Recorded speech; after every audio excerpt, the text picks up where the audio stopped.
Bihar news. Malaria रोगियों की पहचान कर समय पर किया जाएगा इलाज। IHIP पोर्टल पर दर्ज होगी मरीजों की लिस्ट। पटना में मलेरिया की रोकथाम के लिए सरकार ने एक महत्वपूर्ण कदम उठाया है।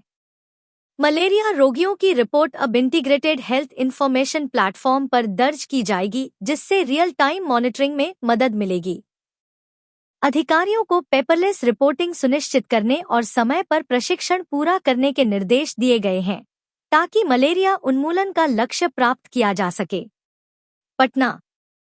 राज्य में मलेरिया की रोकथाम और उन्मूलन की दिशा में सरकार ने बड़ी पहल की है। अब मलेरिया के मरीजों की report integrated health information platform IHIP portal पर अपलोड की जाएगी। इस नई व्यवस्था से मलेरिया की रियल टाइम मॉनिटरिंग हो सकेगी और आंकड़ों की सटीकता भी बढ़ेगी। वेक्टर जनित रोग नियंत्रण कार्यक्रम के अपर निदेशक सह राज्य कार्यक्रम पदाधिकारी डॉ.N.K. सिन्हा ने इस संबंध में सभी जिलों के वेक्टर जनित रोग नियंत्रण पदाधिकारियों को पत्र जारी कर आवश्यक दिशा निर्देश दिए हैं। हम यूक्रेन को और हथियार भेजेंगे, ट्रंप का फिर यूटर्न, अचानक किया बड़ा ऐलान। Donald Trump on Russia Ukraine war. फरवरी 2022 में शुरू हुए रूस यूक्रेन युद्ध को लेकर अमेरिकी राष्ट्रपति डोनाल्ड ट्रंप ने बड़ा ऐलान किया है। ट्रंप ने कहा है कि अमेरिका जल्द ही यूक्रेन को हथियार भेजने वाला है। उन्होंने कहा कि हर किसी को अपनी रक्षा करने का अधिकार है, इसलिए अमेरिका यूक्रेन को हथियार भेजेगा।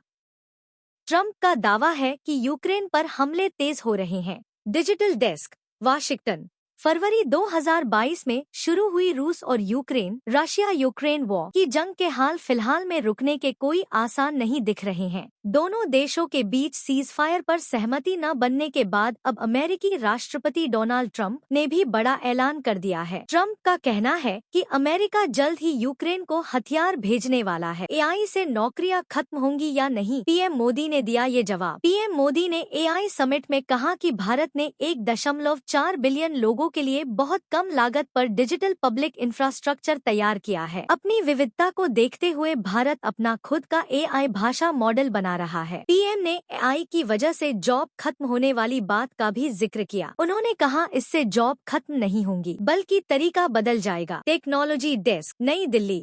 ब्रिक्स शिखर सम्मेलन पर ट्रंप का कड़ा रुख। एंटी अमेरिकन नीतियों पर दी चेतावनी, कहाँ लगेगा 10% अतिरिक्त टैरिफ। अमेरिकी राष्ट्रपति डोनाल्ड ट्रंप ने ब्रिक्स शिखर सम्मेलन पर कड़ा रुख अपनाते हुए कहा है कि यह समूह अमेरिका के हितों को कमजोर करने की कोशिश कर रहा है। व्हाइट हाउस ने पुष्टि की है कि ट्रंप ब्रिक्स देशों की गतिविधियों पर नजर बनाए हुए हैं और अमेरिका के खिलाफ किसी भी फैसले पर सख्त कदम उठाएंगे। ब्राजील के रियो डी जनेरियो में जुलाई के 6 से 7 को आयोजित 17वें ब्रिक्स शिखर सम्मेलन को लेकर अमेरिका के राष्ट्रपति डोनाल्ड ट्रंप ने कड़ा रुख अपनाया है। उन्होंने कहा है कि ब्रिक्स समूह अमेरिका के हितों को कमजोर करने की कोशिश कर रहा है और वे ऐसा नहीं होने देंगे।